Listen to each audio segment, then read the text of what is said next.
August 2012 English High Speed. Ready? Start.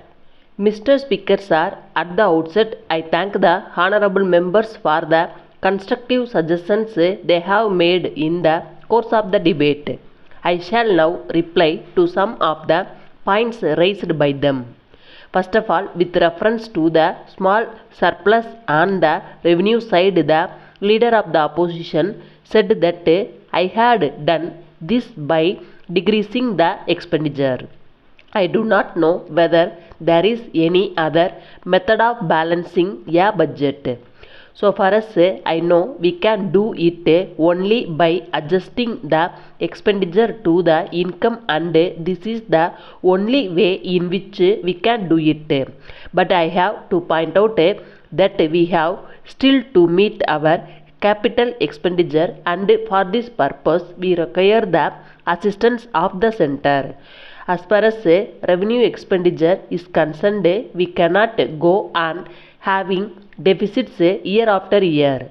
As honorable members are aware, for the last 3 years we are having deficits, and it is necessary to balance our budget.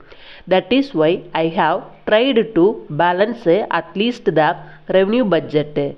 In this connection, I am glad to say that the Finance Commission has gone into the question of the revenue expenditure on account of the developmental expenditure of the state. So it has made some revenue resources available to the states. There was money which was available to the center. Now it has been allocated to the states by the Finance Commission. To that extent, I will be able to cut the assistance which we have to give under the plan. If this is done, we will gain to some extent by the recommendations of the Finance Commission.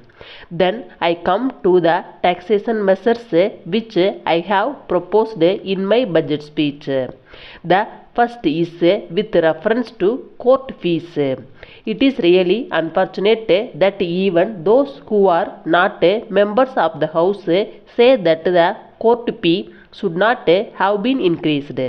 As far as this criticism is concerned, I am sorry that a wrong view has been taken of the proposal.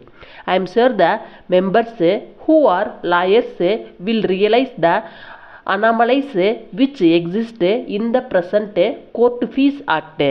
We want to remove these anomalies, and in that way we will also be able to get some money. It is not as if we want to make the poor people suffer on account of this. Then with regard to the tobacco tax, it has been said that we are taxing the luxury of the poor man, and that it should not be taxed.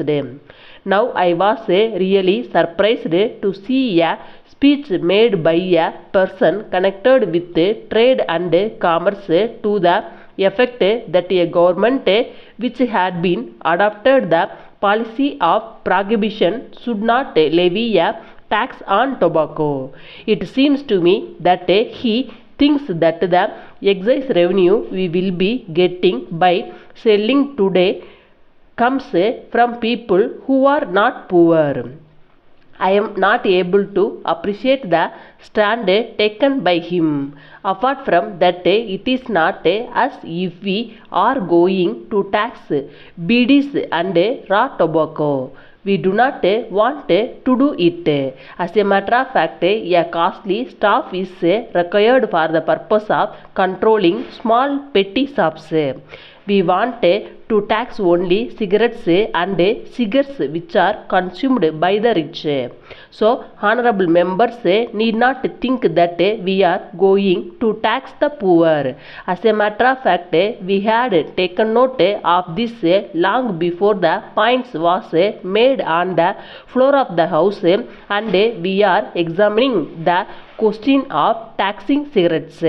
That is under examination, and as soon as it is over, we will be able to place the measure before this House even during this session, so that we may be able to get this income by taxing cigars and cigarettes also.